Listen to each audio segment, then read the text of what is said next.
We had Peterson, Khan 2, then it was Peterson, Judah, now it's Peterson, Holt. And then this one seemed like it's going to happen. So you've been preparing almost a year now, and you finally get the fight. So basically, you are totally prepared for this fight coming up. As far as, you know, the opponent fallouts, behind closed doors, there were maybe 3 or 4 more that never got to the public eye. It's been a roller coaster ride, but at the end of the day, I think it helped me mentally, okay, to get ready, and I'm ready for Kendall Hall February 22nd. All right. Now, signing with Golden Boy, what, about 2 weeks ago? It was about 2 weeks ago. Got the IBF title that you need to hold on to, you know, coming to this. How motivated are you signing with them, knowing you had that belt, and then knowing Kendall Holt wants to take it from you? Well, I'm motivated every fight. But of course, you know, being as though, you know, all that I've been through the last 14 months, you know, I'm highly motivated for this one. My main reason for taking this fight, you know, with Kendall Holt was to defend my IBF title. And I really, you know, really wants to hold on to that belt. So at this point, you know, I'm gonna go out there and put my life on the line for that belt. It's just a great feeling to know that, you know, if I get past this fight with Kendall Holt, you know, I have bigger fights ahead of me, you know. So that's a great feeling, and that's the feeling that you want as a fighter, and that's the reason why, you know, you sign with companies like Golden Boy. Yeah, with that motivation behind you signing with Golden Boy, it can bring you into this fight. I believe it'll bring you in this fight more motivated. Get through this fight, take it to Kendall Holt, show him that basically you are better than him, and with Golden Boy, it's like be almost like a rejuvenated career, because you're basically fighting a lot of title fights then. Yeah, and that's the way it's supposed to be. I'm a world champion, and at the end of the day, world champions should fight other world champions. Golden Boy, they have 2 of the other belts out there in my weight class, so that's what I'm going after. Yeah, you know, when we were back in, I think it was back in Atlantic City, November, I think it was the 27th or 17th, with the first Seth Mitchell fight. Yeah, we saw each other, and Kendall Holt had a chance to come up to you, and you know, he said, "Hey, we're friends, but it's, you know, it's all business, right?" And basically, that's the concept, right? Yeah, I mean, that's what we signed up for. We understand that, you know, being around the sport for a long time, you're going to develop friends, you know, in the boxing circle, and guys that you know. But at the end of the day, it's just business. It's nothing personal. You know, just because, you know, we know each other doesn't mean we can go in there and take care of business. At the end of the day, you know, win, lose, or draw, you know, I still want to be Kendall Holt. Yeah. You're 29 now, and age is not, really, Bernard Hopkins shows that age is no factor in boxing anymore. And the way you've been training, you still train like you just started fighting now. So age to you really doesn't mean anything, right? It really doesn't. You know, whenever my body tells me to retire, that's when I'm going to retire. I don't look to be around the sport as long as Bernard Hopkins or Shane Mosley or anything like that. But, you know, you just got to listen to your body. You know, Bernard is Bernard. I don't expect to fight as long as Bernard. But, you know, whenever my body tells me to retire, that's when I want to retire. All right, let's go back. You know, you've been to Showtime, you've been on ESPN before, you've been to HBO and all that.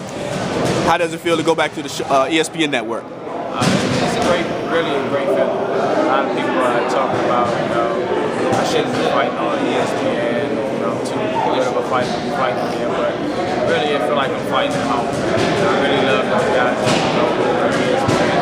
When I was, you know, coming up, fighting on ESPN, I would always tell them when I win that world title, coming back to fight on ESPN.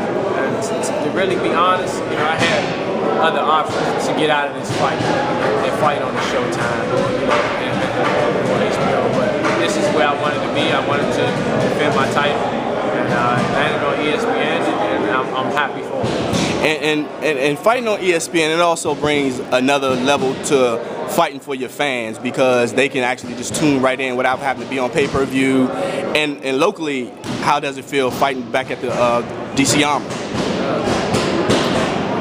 ESPN definitely have a bigger audience than HBO Showtime. escape. And I appreciate that, and I think at this point, I've been out so long that the whole world needs to see, the fight, to know that I'm back. Fighting at home is always a great thing. I wish all my fights could be at home, even though I know that's not going to happen. But to get back-to-back fights at home, I can't complain.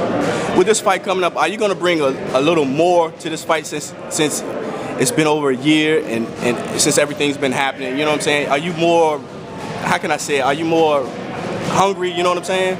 I'm always hungry when I go into it. The thing about it is you don't let your hunger get too ahead of you and where to the point where you're not thinking. For me, when I'm in the ring, I like to use my head to think. So, of course, I have to stick to the game plan. And at the end of the day, once I'm done fighting, then I can show all the emotion. I noticed that earlier in your career, you were more of a boxer, move around the ring now. But after maybe the Bradley fight or the Ortiz fight, you were more of a puncher banger. You stay in there and you rely on more of your conditioning and your strength to get fired. What made that change right there? Because it seemed like you take more punches and give more punches. It's not the fact of me changing, because I can go back to boxing, blink of an eye. But at the end of the day, it's all about strategies and the game plans we come up with. And this is what we work on for 2 months for training camp, and that's what I'm going to go out and do. So it's just based on us just watching the tapes, picking flaws and strengths in guys, and going, with the best game plan to defeat that person. Lately, it's just been, me kind of banging a little bit more than boxing. But, to be honest, when I do sit down with people really don't want to sit there with me. So a lot of times it's got me on a, chase type of strategy. So, I'm cool with it either way. That's why you learn how to fight different ways, just in case things like that happen. Final question. You start in your career, now you are where you are now, and you probably can, you seem most likely you would be elevating it even more. How does it feel to be named when it comes when they show Showtime and they name all the top fighters in the division and you are always there now? How does that feel? It's a good feeling, but I just can't be satisfied. Not right now.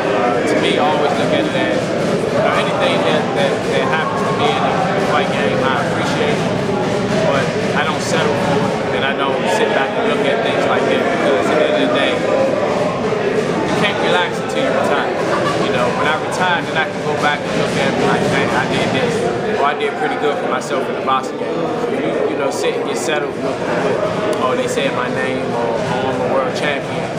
Then a lot of times you seem to settle for that, and that's where you are for the rest of your career. So for right now, I just don't worry about those things, and when I retire, then we can talk about things like that and laugh and talk about it. There you have it, Lamont Peterson.